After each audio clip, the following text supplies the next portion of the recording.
Bonjour, ici Dee Zoé, votre chiropracteur. Alors aujourd'hui, petite vidéo sur la respiration. Je sais ce que vous allez me dire. Depuis votre premier souffle, c'est inné, vous savez respirer. Oui, mais faut croire que ça se désapprend, parce qu'il y a quand même beaucoup de monde qui savent pas vraiment respirer. Donc, allez, on y va. Surtout en ce moment, on est un petit peu confiné dans son bocal. On n'a pas vraiment l'occasion de prendre l'air, alors la respiration, c'est quand même fondamental. Ça déstresse, ça permet quand même d'aider votre corps à faire beaucoup de réactions. Donc s'il vous plaît, respirez. Ok, on y va. Premier mouvement, on va inspirer pendant 4 secondes. D'accord? Puis, on va bloquer pendant 4 secondes. Quand je dis on bloque, ça veut dire on reste en apnée. Et on va souffler pendant 4 secondes. Ok? Et là encore, on reste en apnée pendant 4 secondes. Ok? Je vous montre. C'est peut-être pas toujours compréhensif quand je le dis. D'accord. De préférence, toujours respirer, inspirer par le nez. Je fais rentrer l'air par le nez comme si je respirais une fleur. Et je souffle par la bouche. Comme si je soufflais des bougies. Ok. Maintenant que le chiro a fini de faire l'idiote, on y va. On inspire. Et on bloque. On souffle. On bloque. On inspire. On bloque. Et on souffle.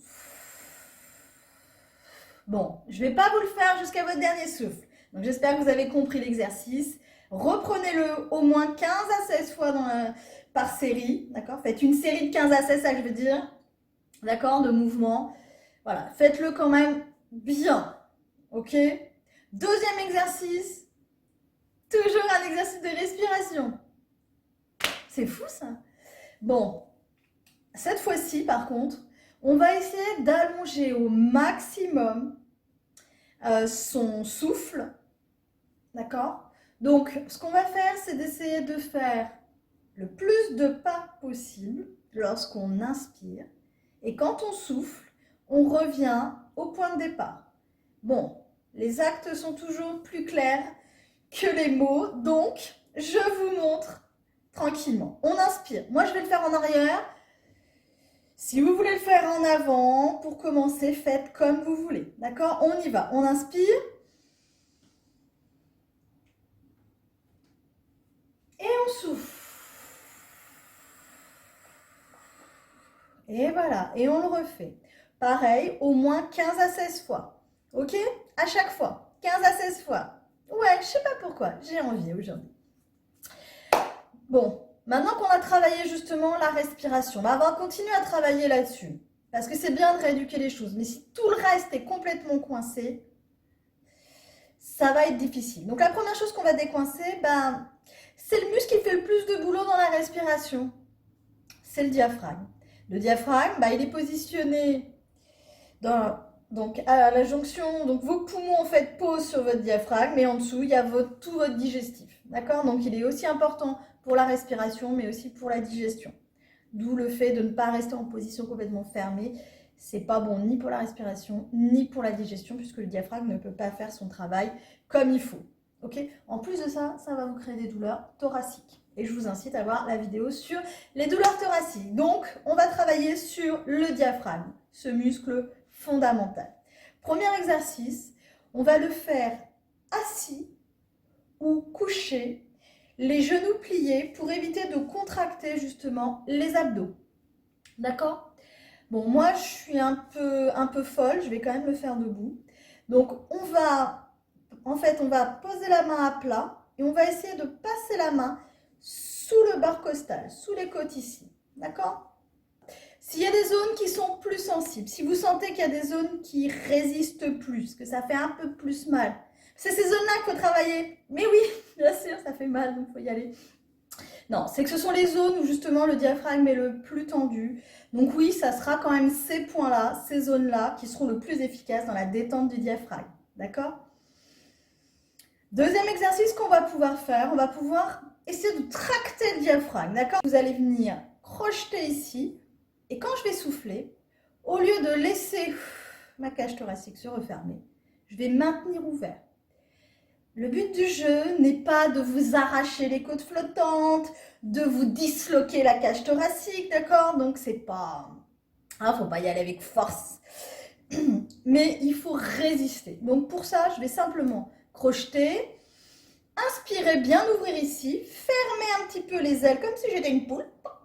D'accord? Je tracte en fait en fermant mes omoplates à l'arrière, en poussant mes coudes en arrière. Et quand je souffle, je résiste pour garder en ouverture. Je fais ça pareil au moins une dizaine de fois, voire une quinzaine de fois. Aujourd'hui, ça sera 15. C'est comme ça, d'accord?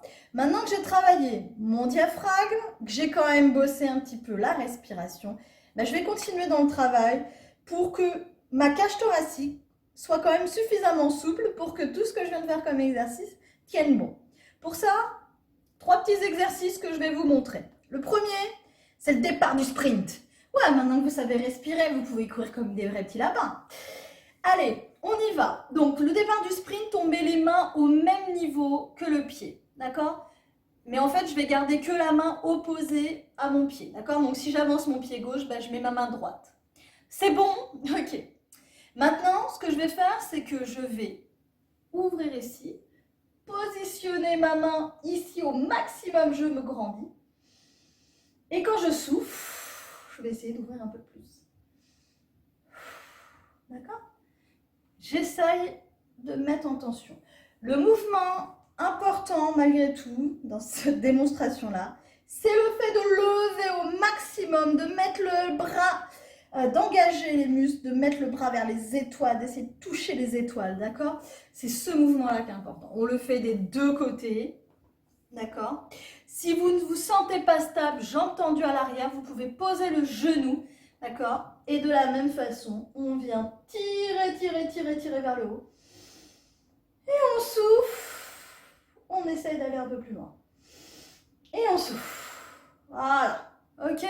Mais toujours en pensant à s'auto-grandir, en mettant ici une action, d'accord? Pour contracter et tirer un petit peu là-dedans.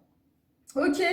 Deuxième exercice, bah alors là, je vais faire comme dans Dragon Ball Z, fusion! D'accord? Allez, oui, ça ne me réussit pas moi le confinement, je vous le dis, hein, mieux vaut que je bosse. Hein. Bon, ce qu'on fait, c'est qu'on se met à genoux, on met une jambe en avant, une jambe en arrière. J'espère que vous voyez à peu près ce que je fais. Et on va venir de la même façon, monter ici au plafond au maximum. Ok, et je viens, hop, cette fois, tirer un petit peu plus par là. D'accord? Donc là, pareil, le mouvement le plus important, c'est bien d'engager tout le monde ici, de bien me grandir d'ici, d'ouvrir au maximum ici. Et seulement après, j'essaye toujours en gardant ce mouvement d'autograndissement, ce mouvement où je tire au maximum, de pencher pour tirer. D'accord? Donc, hop, de l'autre côté, même exercice. Je tire. Et là, je viens chercher. Et le dernier exercice, puisque j'ai appelé Dragon Ball Z, et ben, ça va être le dragon, la force du dragon. Non, allez, plutôt le cobra que le dragon. Mais voilà, c'est à peu près ça. Donc, on va se coucher sur le ventre, mettre les mains bien devant. On tire déjà devant et en inspiration, on va remonter les mains. Je veux travailler ma cage thoracique, je ne veux pas travailler mes lombaires, donc je ne vais pas remonter trop. Et c'est pour ça que je pars les bras tendus en avant et non les bras au niveau de la poitrine à ce niveau-là. D'accord? Donc, je monte d'ici, j'inspire bien. D'accord? Et je souffle, je pose les coudes comme un sphinx. Ok? Et j'essaye de me grandir au maximum, de tirer ma tête vers le haut. Bon, bah si vous n'êtes pas mort de rire, je vous dis à bientôt. Vous en faites pas. Je finirai bien par sortir de confinement et vous aussi. Donc vous serez les bienvenus au cabinet. Et ne vous inquiétez pas, je continuerai à me rouler au sol pour vous montrer comment on fait. À bientôt!